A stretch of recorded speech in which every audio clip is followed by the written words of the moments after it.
That's on you guys. That's a Yeah. very ballsy move. When your playoff or when your Stanley Cup window is closing slowly, you got to make moves. But we'll see what happens. We still got some games left. Ducks still have some energy left in them. Let's hope they start their homestand coming up here. Some big games that matter. So hopefully our big guns show up and take care of business. I mean, I'm not down and out of them yet. We got to get the ball rolling against the Kings. That'll set the tone for the rest of this homestand. Yeah, yeah, and Gordon Bombay chimes in with another question here too. He says, other than Calgary, we have barely squeaked out wins and looked flat, including tonight. And it's kind of referring to what you just said. Do we see Randy Carlyle changing lines or something to wake up the team, or do we just pray that the lines they currently have constituted figure it out and the puck just bounces our way? I'm not sure what's going on. Yeah. I don't know what the hell's going on with this team. It's odd because they came out of the. I think we talked about this last year. They came out in 2018 with one of the best records in January up until February. And then all of a sudden after the trade deadline, I felt like the team just wasn't doing as well. And we'd get wins here and there, but even our wins don't look like we should be winning those games. Like we've had plenty of those. Yeah. And we haven't been on this side of where, we lost games we should have won. I feel like we've been a lot more on the side of things where we win games we probably had no business being in. And a lot of that just speaks to our goaltending. John Gibson's really been the Vezina guy in net, and that's the reason why the Ducks are where they're at. It's scary. It's scary to think that without John Gibson, I mean, we talked about it with Paul on the interview that we had, and how the Ducks' point pace would change with an average goaltender. They'd be sitting bottom 5 in the league in their point pace if they didn't have John Gibson and his super high save percentage, including Ryan Miller in that mix as well. But replacing John Gibson with an average goaltender, the Ducks are a lottery team, if not worse, based on how they've played this season. And it's disappointing because, like you said, out of the break, they came out on fire, and they were one of the best teams in the National Hockey League. And then all of a sudden they got to this point where things changed, and the games they were winning, barring a few, I think the one that comes to mind recently was the game against New Jersey where they actually played and deserved to win that game. The others, not really. I mean, and you look at the recent games, the Calgary game, they didn't really play that great. They ended up getting a shutout in that game. And the game against Edmonton, they didn't really deserve to win that game, but they were able to squeak out a comeback and win in overtime. You take those points where you can, but you want to feel like you actually deserve to win the game. And I haven't felt like that with the Ducks for a while. Yeah. Not much you could say other than that. They just haven't been that team. They really just haven't been that team. I mean, we thought they were on a roll when they beat Columbus, beat Chicago, and then they shut out Washington 4-0.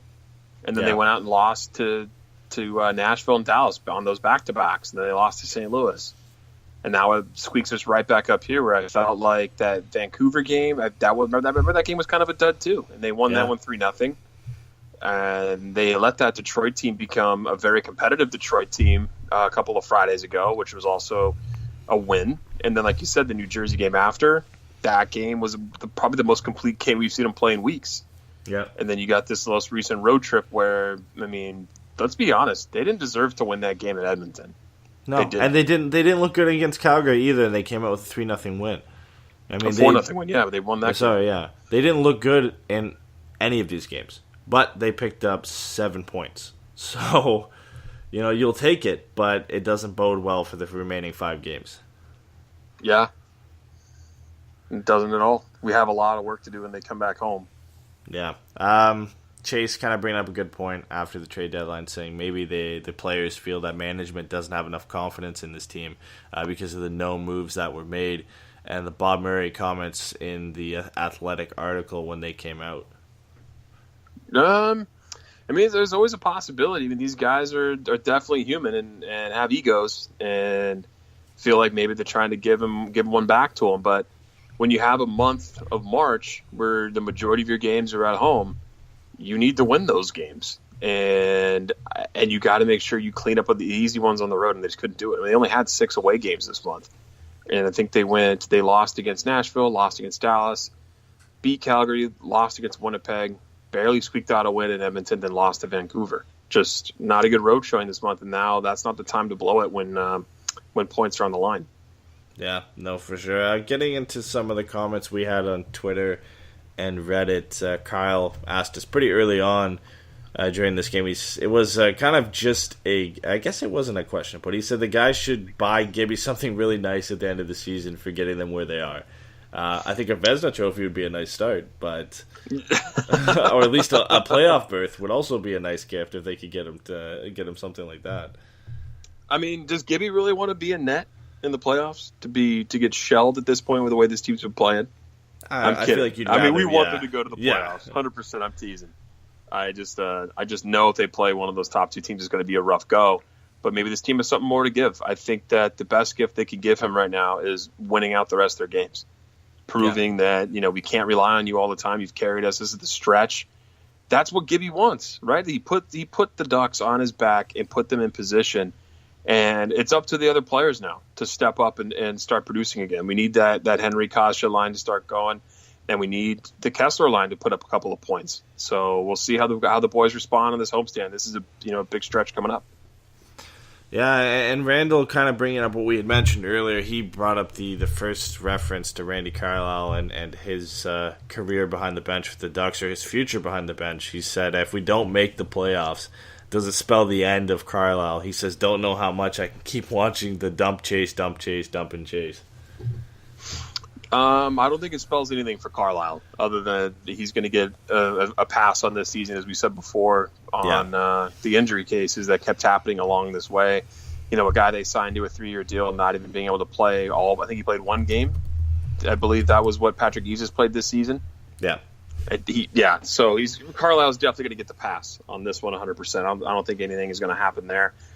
But the Ducks, the culture in Anaheim, when you're talking about management and coaching, is they like to dump and chase. They like the big grind game. They like to get you in the corner and grind the puck out, control the play down low. Problem is it really only works with Getzlaf and Perry, that line combo. Like they can do that really well. Sometimes the Kessler line, when that line's burning, they can do it too because Cogs has got the feet to get loose pucks. But, that's Getzlaf style game, right? He's able to slow the game down to his pace. So I don't think anything's going to happen to Carlisle. I think we're going to see him here for the foreseeable future unless this really gets out of hand next season. Yeah, and we talked about that in length on, I think it was one of our earlier shows where we broke down different guys who possibly could replace Carlisle if he got fired, but we both believed that he does kind of just have a free pass based on some comments we've heard from Bob Murray near the trade deadline, basically saying that he thinks this team is a lot better and that when everybody's healthy next season, then he's going to really assess how this team looks, which is just kind of a cop-out, really, because I think this team's going to look exactly the same to what they look like right now. Obviously, they'll have everybody healthy to start the season, but it's not looking so great right now. I don't know how much is going to change come the start of next season. Obviously, some guys will have another year under their belt. Pettersson will have more games under his belt. Maybe we'll see Larson. Troy Terry would hopefully start the season with the Ducks. So there is some optimism there, but there's no chance in my mind that Carlisle isn't with the Ducks to start next season.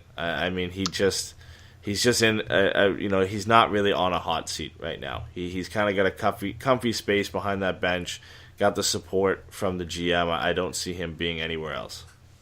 Agreed. Moving into what was we've already said a slow night in the question department. It always is, especially after a tough loss, but we had Kent asking us about Troy Terry. So we had some questions about Troy Terry. He said, will he play more games after tonight, or is this his one and only game this season? We kind of touched on this a bit, but I think we can get into it more, of course, since it was his debut tonight. Yeah, I'm going to stick with the Carlisle no. He's definitely not playing against the Kings. I hope he will. I hope he does. Like we said, we hope he gets that big game chance. But maybe we see him in a game coming up if the Ducks can get a few under their belt and get a little more cushy playoff positioning. But I see him going that veteran presence against LA. Yeah, and maybe just switching it up a bit too, because we already talked about this. But if this team on the offensive side still looks the same next season, so we've talked about how the top 9 is probably going to look close to the same unless they make a surprising move. Do you think he actually makes the team at the beginning of next season, or is he more of a guy that starts the year in the AHL and then gets some call-ups later on? I really feel like he's going to be starting the AHL. I don't think he's going to be starting in Anaheim. I feel like he's got to get his feet wet first and get several games, if not a whole season in the AHL before we see him back up next year, if he does even get called up, right? I mean, we already talked about this. We feel like Max Jones or Sam Steele were closer in training camp And, who knows? Things happen, and he could blow everyone away in training camp and make the squad. But that doesn't happen too often, a guy out of NCAA hockey. He's not a Jimmy Vesey type, right? So we'll have to see what happens in Anaheim. But unless there's drastic changes this offseason, I see him staying in the AHL. Yeah, I think that's at better least to start. Yeah, I honestly think that's better for his development too. I'm not saying he's not ready for the NHL, and I think if he does get a couple more games to end this season out, and if he looks better, then maybe there's more of a chance he'll play next year. But there's no point, like we have already said on the last show, of playing him on the fourth line. If you're gonna play him, 8 to 10 minutes a night, there's really no point in him being on the lineup. That's not good for his development.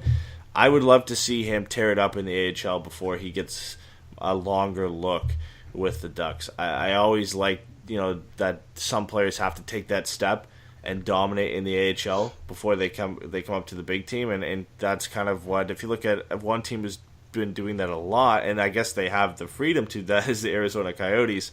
Former third overall pick Dylan Strome's been lighting up the AHL all season, and I think he's only played about 10 games now for the Coyotes, so they're taking their time with him.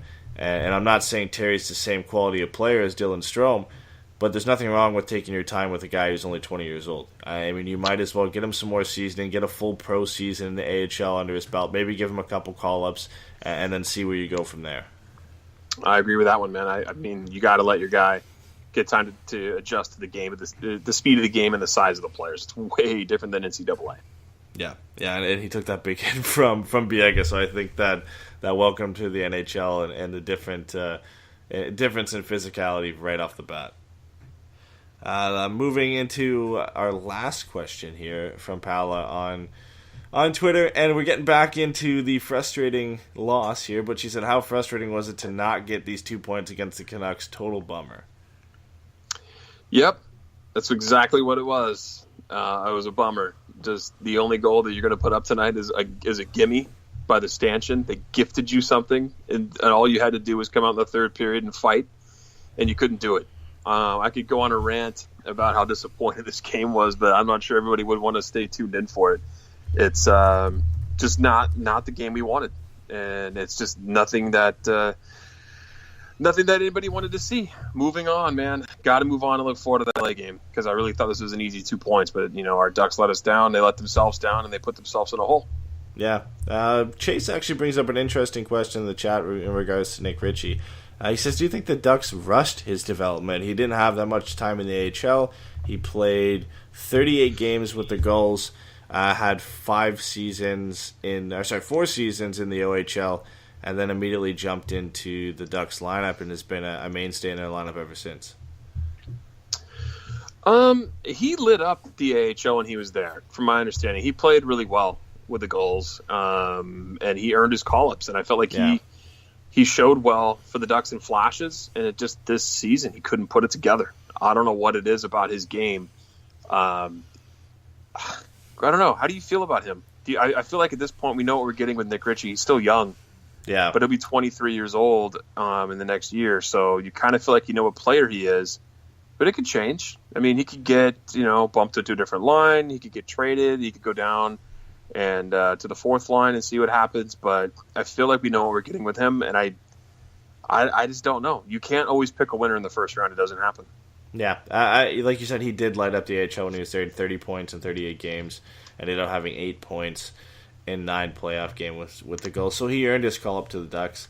First year, he only had the 33 appearances with Anaheim, had 4 points. So I think at that point, then maybe you look at his production in NHL and assume he's not ready, and then maybe you put him back in the AHL. But I don't think rushing his development, if that was the case, did anything to hurt what player Nick Ritchie has become. I don't think putting him in the AHL for another half season or full season and let him dominate down there really would have helped his play in the NHL. I think we're kind of seeing what we're going to get with him. I don't expect too much more from him. I expect him to be a guy who can probably hit about 35 points on a good season for him, and that's pretty much it.